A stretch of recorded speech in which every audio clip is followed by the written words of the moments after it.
भाई जो गुरु वचन पे डट गए, कट गए फंद चुरा। इसलिए आपको ये ज्ञान बार बार सुनना पड़ेगा। आप सत्संग ना तो सत्संग सुनते, पता लग गया मैंने। लो जी, क्या कह रहे हैं गुरुदेव कि आप लोग सत्संग भी नहीं सुनते, मुझे पता लगा है। अरे गुरु को पता लगाने की जरूरत नहीं, लेकिन सांसारिक दृष्टि से गुरु ने पूछ लिया होगा संगत से, किसी ने बता दिया होगा गुरुजी संगत का ये हाल है, भेड़ चाल में चल रही है, देखा देखी में सारे काम हो रहे हैं गुरुजी। इन आश्रमों में ना तो ढंग से बैठ के कोई सत्संग सुनता, ना कोई ज्ञान चर्चा होती है, क्योंकि आपस में आश्रम वालों में भी तो राग द्वेष ईर्ष्या कूट कूट के भरी है।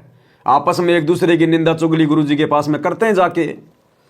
तो गुरुदेव कह रहे मुझे पता चला है, ना तो आप ढंग से सत्संग सुनते।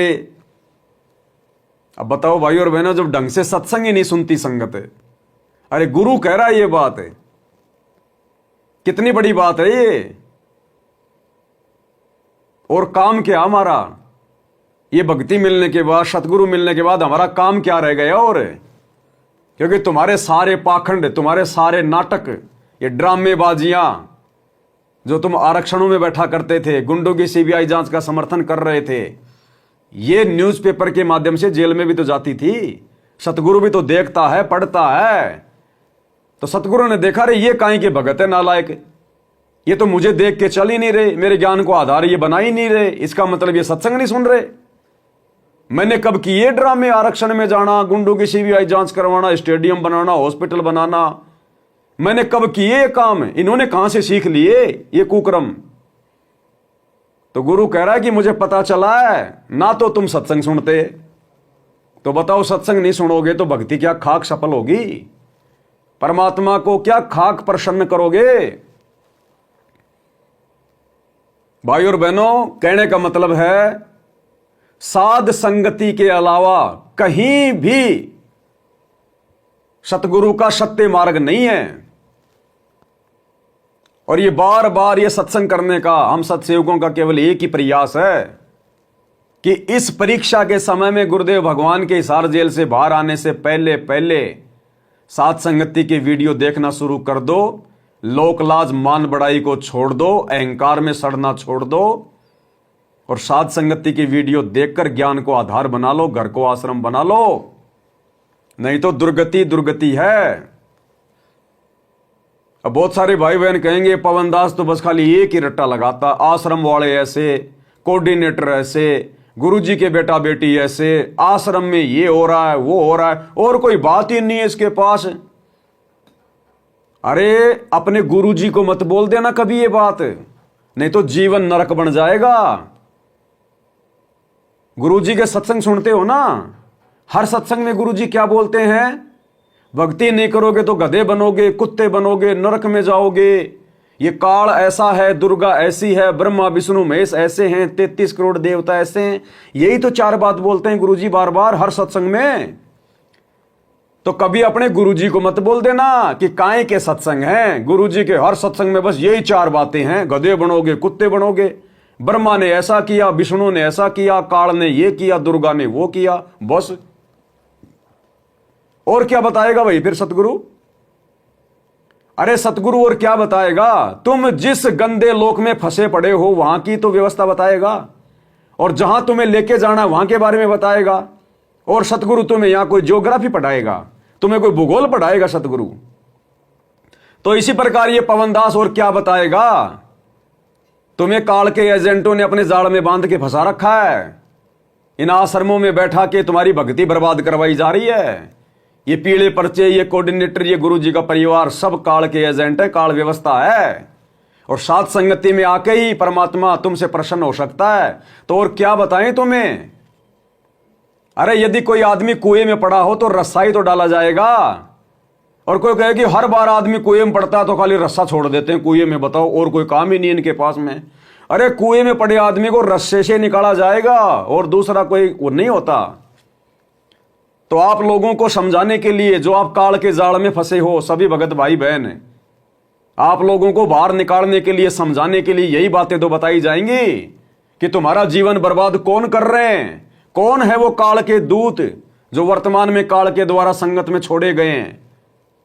संगत में कुसंगत कौन है जो आपकी मर्यादाएं तोड़वा रहे हैं? और ये पवन दास कोई सॉफ्टवेयर इंजीनियर थोड़ी है। इस पवन दास ने कोई बहुत बड़ा कोई बिजनेस थोड़ी खोल रखा जो मैं तुम्हें उसके बारे में बताऊंगा। वो तुम्हारे क्या काम की?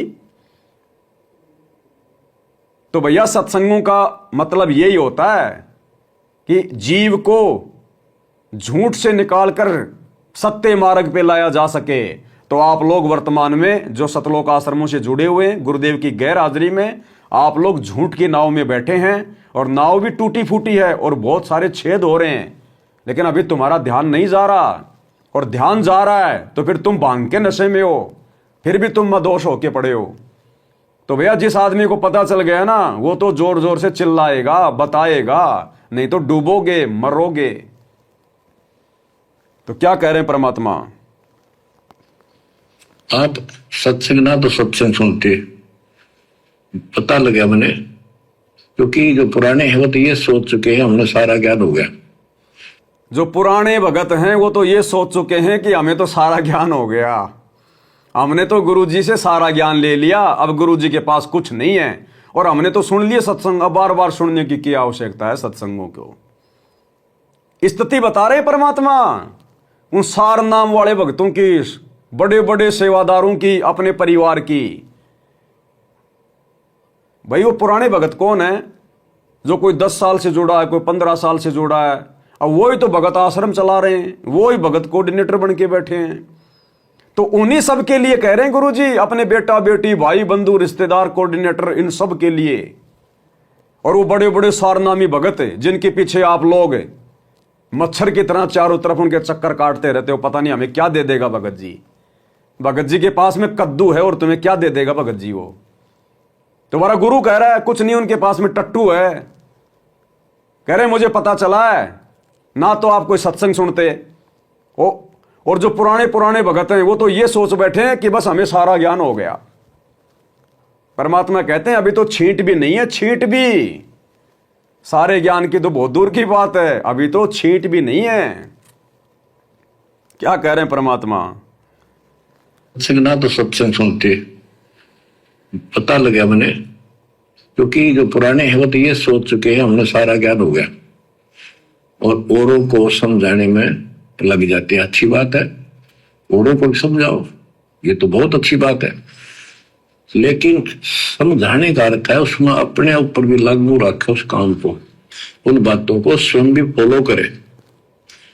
तो मुद्दास देख रहा कि ये फॉलो करते तो सार नाम लेकर नाम खंड नहीं करते।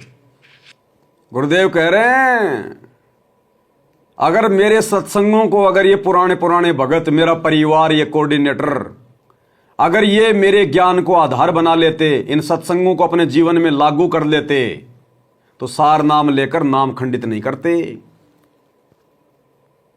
क्योंकि गुरुजी की गैर हाजिरी में जगत वालों के लिए बैडमिंटन का स्टेडियम बनाना किसने बनाया? पुराने पुराने भक्तों ने, गुरुजी के परिवार ने, कोऑर्डिनेटरों ने। मर्यादा टूटी, नाम खंडित। आश्रम में हॉस्पिटल का काम शुरू करना, डर है क्या? तुम्हारा बाप बीमार होने वाला है क्या? तुम्हारी मां बीमार होने वाली है क्या? एड्स के रोगी हो क्या? पूरा परिवार तुम्हारा कैंसर से पीड़ित है क्या? किस लिए खोल रहे हो हॉस्पिटल? तुम्हारा गुरु तो दुनिया भर के हॉस्पिटलों को बंद करने आया है अपनी भक्ति से, अपने आशीर्वाद से, और तुम हॉस्पिटल खोल रहे हो। गुरु के बिल्कुल उल्टा चल रहे हो, तो मर्यादा टूटी ना। जाट आरक्षणों में जाके बैठ गए, भक्तों को बैठा दिया, बेचारों का समय बर्बाद करवाया, क्षमा से बर्बाद करवाई। टूटी ना मर्यादा। भक्तों का ज्योति पाठ दान का पैसा दिया ना जाट आरक्षण में, टूटी ना मर्यादा। गुंडों की सीबीआई जांच के समर्थन में बैठ गए। तुम गुंडे हो क्या? अरे गुंडे हो क्या तुम? गुरुजी तो कहते हैं, साधु गुरुदेव भगवान तो कहते हैं, दुनिया से ती दोस्ती पड़े भजन में भंग, एका एकी राम से या साधु के संग। कि या तो अपना भजन करो, अपना सुमरण करो, या किसी भगत भाई बहन से, अपने प्रेमी से कोई बात करो। दुनिया के साथ में ज्यादा उठना बैठना करोगे, तुम्हारे भजन में भंग पड़ेगा, भक्ति में बाधा उत्पन्न होगी। और तुम लोगों ने, बड़े बड़े भक्तों ने, पुराने पुराने भक्तों ने बेचारी संगत को बैठा दिया जगत वालों के साथ। जसिया के धरने पर जाओ, गुड़गांव के धरने पे जाओ, फलाने धरने पे जाओ, बसें भर भर के। इसीलिए पैदा हुए हम, दुनिया के चापलूसी के लिए, चमचागिरी के लिए, अपनी अनमोल समासें बर्बाद करने के लिए। तो टूटी ना मर्यादा। ये तुम्हारा नाटक क्या सतगुरु नहीं देख रहा था? जब अखबारों में सरेआम आती थी कि रामपाल ने दिया जाट आरक्षण को समर्थन, तो क्या गुरुजी हिसार जेल में अखबार नहीं पढ़ रहे थे क्या? रामपाल के भक्तों ने दिया जाट आरक्षण को 11 लाख रुपए का चंदा, तो क्या सतगुरु रामपाल जी भगवान हिसार जेल में अखबार नहीं पढ़ रहे थे क्या? इसलिए कह रहा तुम्हारा गुरु। और जब गुरु से जब ये मुलाकात होती है जेल में, जब उनकी मिलाई होती है, तो गुरुजी की बेटा बेटी ये जाते हैं, इनका रोना धोना, गुरुजी उसने ये कर दिया, गुरुजी उसने वो कर दिया, गुरुजी वो ये नहीं कर रहा, वो ये नहीं कर रहा। इन सब बातों के लिए फिर गुरु कह रहा है कि ना तो तुम कोई सत्संग सुनते, ना तुम ज्ञान को आधार बना पाए, और जब तक इन सत्संगों को अपने जीवन में लागू नहीं करोगे तो तुम काहे के भगत बनोगे? कहां से तुम्हारी भक्ति शुरू होगी? तो समझदार भगत को संकेत काफी है। ये पुराने पुराने भक्तों की रहनी करनी बता रहे हैं गुरुदेव, पुराने पुराने भक्तों की, अपने परिवार की, कोऑर्डिनेटरों की। अब बाकी संगत को सोचना चाहिए, जब पुराने पुराने भक्तों की यह हालत है, तो पुराने पुराने भक्तों को देखकर आंखों पे काली पट्टी बांध कर चलने वाली संगत का क्या हाल होगा? इसलिए दास कह रहा है सारा का सारा ये आश्रम मैनेजमेंट काल के जाल में है। गुरुजी के 90% भगत अभी भी काल के जाल में है, काल के जाल में है। इसलिए परमात्मा ने अंत में 7 संगतियां शुरू करवाई कि गई भैंस पानी में, इन पे तो मेरे उपदेश का कोई असर नहीं हुआ। इसलिए मालिक ने फिर अपने हीरे मोती लाल छांटे। इसलिए परमात्मा हिसार जेल में जाके बैठे हैं अपने मिशन को आगे बढ़ाने के लिए, अपनी संगत की छटनी करने के लिए, जो कचरा, जो गंदगी, उसको साइड में करने के लिए।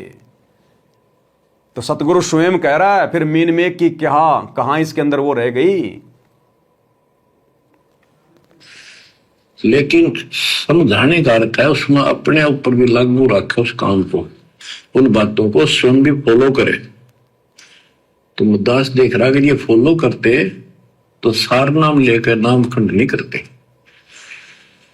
तो इसलिए फॉलो करो। ये ज्ञान जो आज आपके ऊपर परमात्मा या डायरी कृपा की, आपको ज्ञान वही है जो पहले आपको हजारों सत्संग करके सुना रखा, और वो रिकॉर्ड हो चुका है, उसके वीडियो बन चुके हैं, उनमें आप सुन सकते हो।